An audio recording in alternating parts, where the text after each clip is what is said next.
Welcome back, everyone. This is part 2 of our lecture series for Chapter 20 of your textbook, Give Me Liberty by Dr. Eric Foner. This section is entitled Business and Government. The focus question for this section is, in what ways did the government promote business interests in the 1920s? As we discussed in the previous lecture series, at the conclusion of World War I, there was a general disintegration of progressivism as a movement, this idea of an active and engaged government and citizenry. In many ways, this was a conservative reaction to the very liberal progressive era. As Sir Isaac Newton says, for every action there was an equal and opposite reaction. That is true in physics, and that also tends to be true in human relations, particularly politics.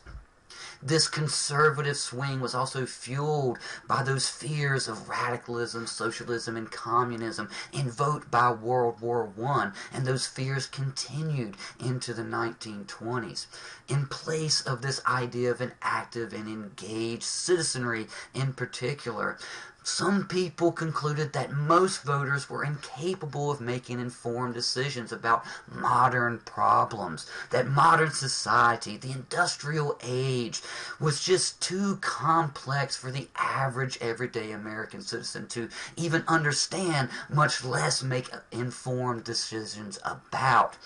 Many of these ideas were based on new psychological and sociological theories by thinkers like Sigmund Freud and Walter Lippmann, but they also echoed many of the same concerns that many of the founding fathers had about the average American citizenry when they were establishing the concept of American government and the relationship between government and the citizens itself. In the place of this active, engaged citizenry in politics, leisure activities and consumption became the focus of public concern, especially as this consumer market spread ever rapidly throughout the 1920s. As a result of this shift in public focus, voter participation generally declined across the board, despite the fact that a whole new section of the human race had been granted the right to vote, namely women, at the end of the 19-teens. Republicans dominated national politics during the 1920s, and if anything can be said about the Republican Party, the one consistency they have always had since their founding has been their pro-business outlook, and government policies in the 1920s reflected this pro-business ethos. Business lobbyists called for lower taxes, higher tariffs, and the elimination of unions. And Republican administrations placed pro-business administrators on government regulatory agencies like the Federal Reserve and the Federal Trade Commission. And by and large, Republican administrations rolled back many progressive-era regulations in favor of business. And there was this general resurgence of laissez-faire economic jurisprudence and the concept of liberty of contract in favor of business over labor. The 1920s also saw a resurgence in corruption in government, and Warren G. Harding's administration in particular became extremely corrupt. Harding himself refused to abide by prohibition law. He liked a good stiff drink, and also had several illicit affairs, one of which resulted in a child, which became quite the scandal.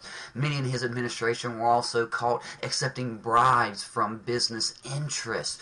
One of the most significant scandals of this period was the Teapot Dome scandal, where Secretary of Interior Albert Fall was caught accepting $500,000 from private businessmen to whom he leased government oil reserves in Wyoming.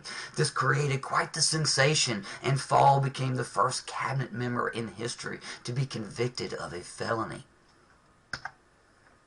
After World War I, many Americans wanted the United States to stay out of world affairs and became very isolationist. And in general, the United States government did retreat from political diplomacy, but continued to spread American influence via economic means. There was a very close relationship between business and government, visible in foreign affairs, and closely tied U.S. economic interests with with global markets.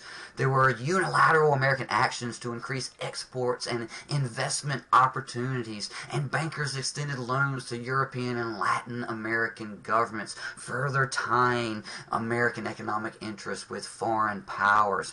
There were also government interventions in Latin America when the political situation threatened American economic interests. That concludes part 2 of our Chapter 20 lecture series. As always, study hard, and I'll see you soon.